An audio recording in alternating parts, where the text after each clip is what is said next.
So if you want to know what the price is of the seat, it was picked up on eBay and they run from about $180 to $220. That includes postage to Australia. So I think for that sort of money they look pretty good. Now once again, if you want to think about adding the spring kit, which my thought would be if you buy the seat you might as well have the spring seat too. They're only about $80 to $100 depending on how things go in that direction. And so that gives you an idea. Both items available on eBay, easy to get. Won't have to wait too long for the stuff to arrive. So that's something to think about. I think the seat at this stage looks pretty good and well worth buying, and I think it really sets the bike off. So I suppose the big proof will be when I get out and ride the bike with it on and just see how it performs there.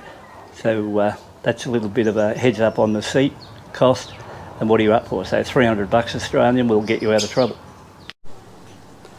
And when you have a pretty good look at this seat, it's nicely ribbed there, and the foam seems to be a sort of a firm, partly firm sort of one. I like the engraved or embossed Royal Enfield here at the back, so that's a little bit of a trademark more of the upper grade seats for these for Royal Enfield. But like it's nice and thick there, so I suppose until I get out there and really test it and see what it's like.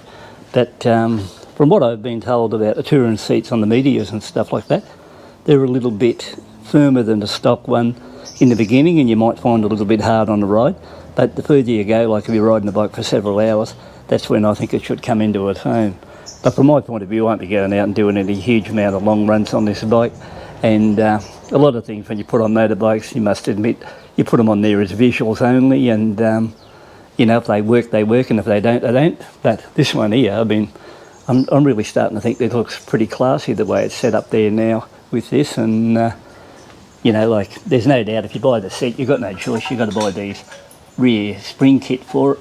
And I'll be doing a clip on those spring kits shortly because they are a little bit trickier than what you think. They're not just a straight matter and just saying, oh well, I screwed the springs in and put them on.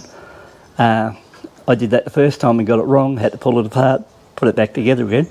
So you know, it all goes together, and I think I'd be fairly handy if I put up a clip on that one, just show you exactly which way to set things up, or what I think's the best way to set it up. And it may be right, may be wrong, but the fact is I did try it once and it didn't work, and I had to pull it apart and do it again.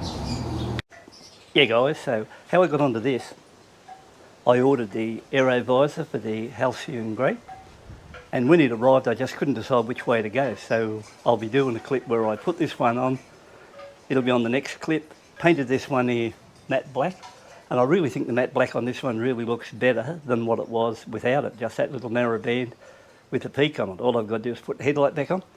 So apart from that, that'll be coming up in the next how-to clip, and you'll be able to go into that one, see what you think of it. But apart from that, I reckon I've transformed this bike pretty well. You know, whether you agree or disagree, you know, you've all got choices. So swing something in the comment and say whether you like the idea or not. But from my point of view now, I think it looks more military as the days go by. Next up on this one, I'll be fitting the rack, similar to what I put on the Halcyon Grey, but it'll be black. So that will sort of fill in the back of it there, and I think it'll look a lot better. So once again, thanks for tuning in, taking a look. Hope you got something out of this, and at least if you come here and you look at it and the ideas are good and you like them, or the ideas are crap and you say I'll never do that, at least you've got the choices and you see what it's done first, and then you'll go from there. But apart from that, once again, thanks for tuning in, taking a look. Catch you on the next clip.